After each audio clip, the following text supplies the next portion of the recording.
Hello, everyone. Good afternoon. And thank you, John, for what I assume was a very kind and generous introduction.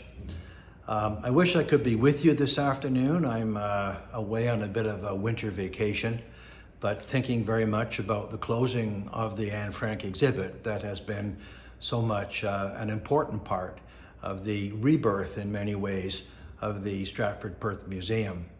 Our museum is all about preserving, appreciating, and helping people remember history. And certainly the Anne Frank exhibit has played a very important role in that very valuable mission. I've personally been very fascinated by the response of people as they walk through the exhibit, particularly young women, some of whom knew who Anne Frank was and understood the story, and others who did not. So I was requested to compose several poems for a Canadian anthology of verse dealing with basically humankind's mistreatment of humankind. I might put it that way. And I was asked to submit several poems, all three of which were in fact printed. And my Anne Frank poem won a Judge's Choice Award.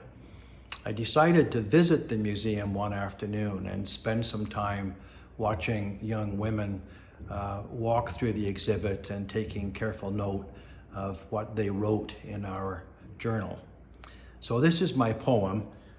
It's called Exhibit A, on students visiting the Anne Frank exhibit.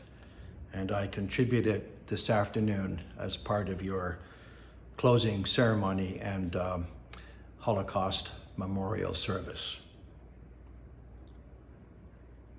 It is the hope-filled smolder of Anne's eyes that meets them first.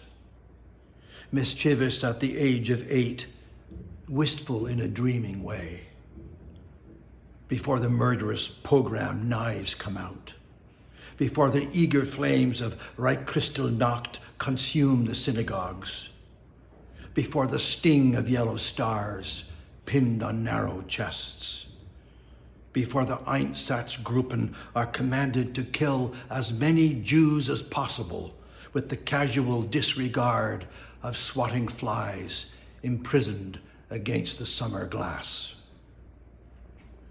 And then just the pensive, senseless sidle of shuffling feet as the students, young girls themselves, observe the fade in their dear Anne's eyes, the way hope dies, the way light sighs before the senseless, bloodied knuckles of absolute despisal, the corrosive, genocidal crust of human hate.